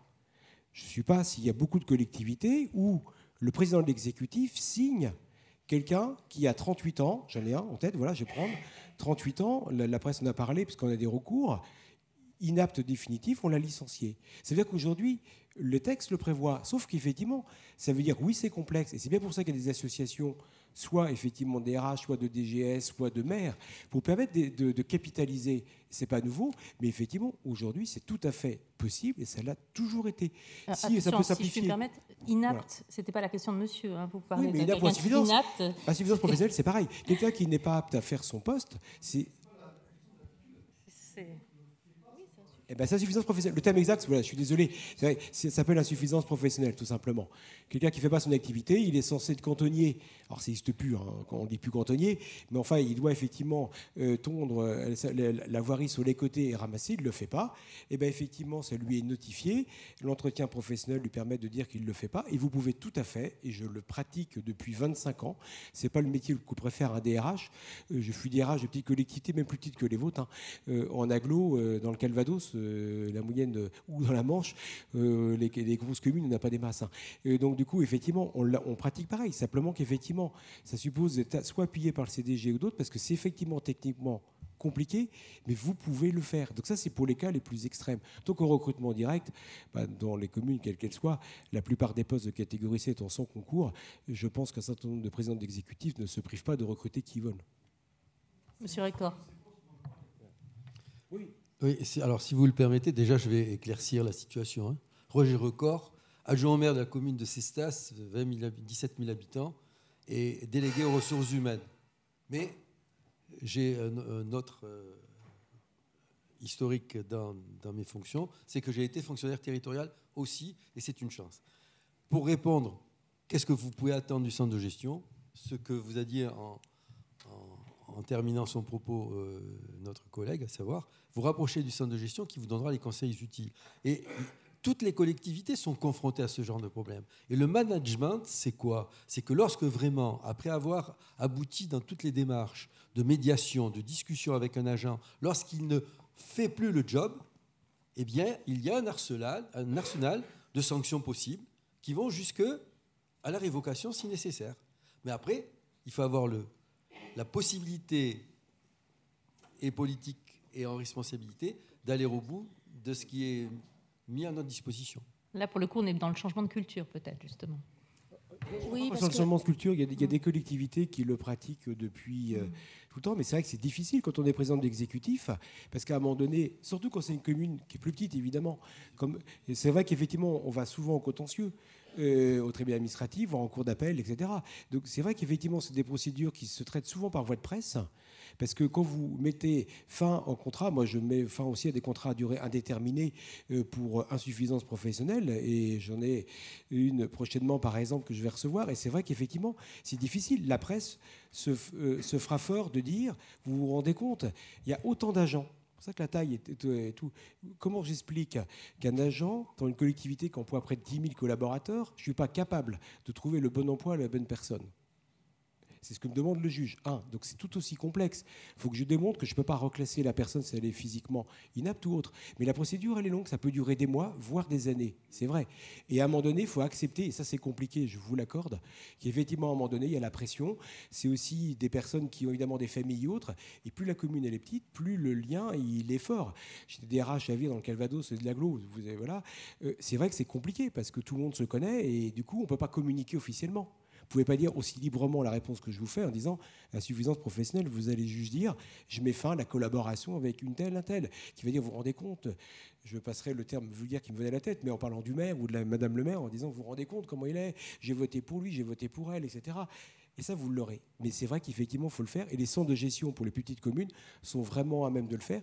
Là, effectivement, ça viendra très certainement. L'arsenal est compliqué. Peut-être que des décrets peuvent simplifier, en tout cas, les procédures, en particulier pour les collectivités les plus petites, parce que ça coûte aussi de l'argent. C'est vrai. Il faut souvent un avocat.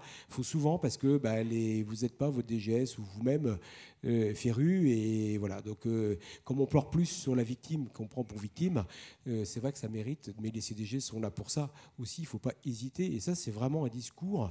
Et nous, on tient même aux journées nouveaux arrivants. Moi, je l'ai fait sur ma collectivité, où je passe plus de temps à rappeler qu'on sanctionne 200 agents par an et qu'on licencie que de dire ce qu'ils vont avoir. Bienvenue. Je vais laisser parler Madame Chalas, mais il faudrait qu'on ait la place pour au moins une autre question. Non, mais c'est un vrai sujet pour les acteurs locaux et justement dans les petites collectivités. Moi, dans mon expérience avant d'être députée, on avait un cadre. C'est un exemple parce que c'est un très bon exemple qui illustre. J'entends votre frustration et je l'avais vécu avec l'équipe municipale pour laquelle je travaillais avant d'être députée. Un cadre. Donc on a changé plusieurs fois de service parce que ça faisait pas, mais pas parce qu'elle était pas compétente ou etc. Puisqu'elle avait exercé son métier avant pendant 10 ans dans une autre ville, ça s'était pas si mal passé, mais ça le faisait pas dans le rapport interpersonnel. Donc on n'est pas dans l'insuffisance, on n'est pas dans l'inaptitude, mais ça colle pas. Et elle était directrice de service scolaire et jeunesse, donc un poste majeur en pleine réforme des rythmes scolaires. Donc on était très embêtés. Donc le maire m'avait demandé de faire quelque chose. Bon. Donc on l'a changé de service puisqu'on est titulaire de son poste, mais voilà. Donc on l'a changé de service, on l'a mis dans d'autres services. Elle a fait 3 postes de dirigeants comme ça. pendant un an ou deux. Ça ne fonctionnait pas et puis évidemment le malaise s'installe, il est réel. Donc on est toujours très prudent puisqu'on suit la procédure officielle évidemment d'évaluation, de bien noter les choses au fur et à mesure, de garder les mails, les échanges, etc. Et puis est venu le temps où on s'est adressé au centre de gestion en disant écoutez on a un problème et du coup on va arriver à quelque chose d'un peu radical mais on va demander son placement au centre de gestion. Donc on lui a annoncé, évidemment c'est un drame, la procédure a été engagée, l'idée du centre de gestion c'était ensuite qu'elle parte en formation pour aller vers un autre travail ou une autre collectivité. Après 3 ans de procédure, lorsqu'il a fallu signer comment on appelle ça, la mutation de cette, ou en tout cas la relégation clairement de cet agent, le maire a commencé à hésiter. Parce que c'est une femme qu'il côtoyait tous les jours, qui a 2 enfants, qui vivait seule. Donc malgré tous ses défauts, la difficulté que vous allez avoir, c'est que le jour où ça va devenir possible et que vous allez pouvoir signer et vous débarrasser, entre guillemets, de quelqu'un avec qui vous n'arrivez pas à travailler, passer à l'acte, c'est pas si simple. Donc ça, c'était mon premier point. Et le deuxième point, avec ça s'accompagnent généralement des procédures de harcèlement envers le DG, voilà, par exemple, envers le maire. Moi, j'ai été mise en cause dans une autre affaire, pareil, la nana compétente, mais voilà, ça ne le faisait pas. Dans les rapports interpersonnels, harcèlement. On a passé 6 heures avec mon DG, j'étais DGA à l'époque, mon DGS et le maire, tous les 3 mis en cause pour harcèlement moral, 6 heures à la gendarmerie, merci. Voilà, ça s'est très bien terminé, je vous rassure. Enfin, en tout cas, moi, ça me rassure. Voilà. Mais je vous assure que tant que ce n'est pas possible, on se dit oui quand même, etc. Le jour où c'est possible, je vous assure que vous ne le faites pas si facilement. Voilà. Et en tout cas, effectivement, les choses le permettent et il est bien prévu. Et Olivier Dussopt en a parlé, et pas plus tard que la semaine dernière, nous étions en réunion de travail au ministère. Il est prévu d'assouplir les dispositifs pour effectivement gérer cette masse salariale, soit vers le centre de gestion pour des réorientations de fonctionnaires, qui nécessitera une nouvelle culture, puisqu'aujourd'hui, ceux qui finissent au centre de gestion le vivent comme un rebut, une voie sans issue, enfin c'est le drame pour eux, alors que ça pourrait être un moteur, un levier de formation ou d'opportunité de rebondir. Donc il est prévu d'assouplir ces dispositions. En tout cas, les choses restent encore à être négociées avec les syndicats. Alors c'était manifestement une excellente question, puisque Madame de Porzampar voudrait aussi intervenir, mais elle me promet rapidement. C'est un vrai sujet, j'entends bien. Non, c'est un vrai sujet parce qu'on est souvent dans une impasse. Une impasse à la fois pour l'élu, mais aussi une impasse pour l'agent. Pour un agent qui finalement souffre et n'a pas d'avenir professionnel. Donc moi, j'aurais peut-être une autre proposition à faire, c'est que dans le privé, il existe la rupture conventionnelle. Est-ce qu'on ne pourrait pas imaginer une forme de dispositif pour justement aider l'agent, alors soit peut-être par le centre de gestion, mais peut-être avec un autre dispositif pour l'aider à rebondir et à trouver un travail ailleurs? Alors, est-ce qu'il y a une autre question, sachant que là, les réponses seront forcément plus courtes? J'ai une question technique. Je ne vois rien. Bonjour, Pascal César, je suis DGS de l'Interco de Val-de-Garonne Agglomération en Lot-et-Garonne. Ma question s'adresse au président du centre de gestion parce que je n'ai pas bien saisi ce qu'il disait tout à l'heure. Il a parlé effectivement d'un non-retour possible pour des collectivités qui seraient affiliées au centre de gestion, dès lors qu'elles n'ont pas effectivement 350 agents, de ne pas pouvoir gérer en toute souveraineté, je dirais, leur propre CAP. Est-ce que vous pouvez nous préciser ce propos ou cette pensée, sachant que moi j'ai l'intention, par exemple, à Val-de-Garonne, de récupérer cette CAP en interne dès lors que j'aurai mon seuil atteint? Mon propos est tout simple, hein, c'est un vœu bien entendu. Hein, c'est à savoir que, d'ailleurs les textes prévoient déjà des dispositions en la matière, c'est que si les collectivités qui rentrent dans une communauté, quelle qu'elle soit, hein, d'agglomération ou communauté de communes, ont la possibilité ensuite de se sortir du centre de gestion, qu'il y ait une vraie disposition pour au moins poser des conditions de durée obligatoires pour que cela ne se passe pas en suivant la création de l'intercommunalité. Mais il y a une vraie démarche qui est faite par la fédération à cet effet. Merci. Je ne sais pas si on peut déborder un tout petit peu. J'imagine que tout de même c'est possible. Est-ce que quelqu'un voudrait poser une autre question? Madame, oui. Bonjour, Muriel Dureau, fonctionnaire territorial. Moi, j'aurais une question pour Madame la députée.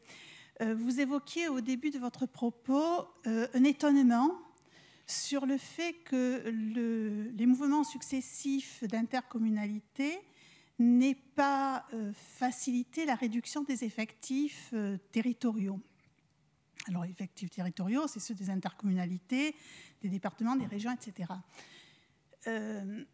Il me semble que le mouvement de l'intercommunalité ne s'est pas fait que sur une logique comptable, mais s'est fait sur une logique de volonté politique publique, et en particulier après la loi Chevènement, sur la volonté de créer des services qui n'existaient pas, notamment sur le département de la Gironde, par exemple, des services d'aide à la petite enfance, de crèches, d'accueil, etc., des EHPAD. Bon. Sur les autres niveaux de collectivité, on a continué à assister ces dernières années à des transferts d'effectifs de l'État vers les collectivités locales, dans les collèges, dans les lycées, les routes, etc.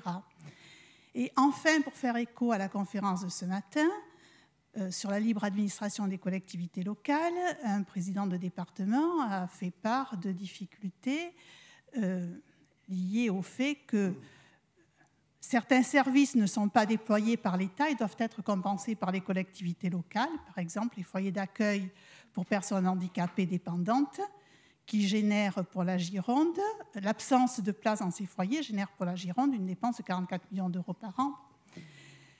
Tout ça, il me semble que ce sont des dépenses de personnel territoriaux, mais que ce sont surtout, et c'était François Barouin qui le signalait ce matin, des dépenses de services publics. Donc, quels sont les services publics territoriaux qui pourraient, selon vous, être concernés par la réduction de ces effectifs?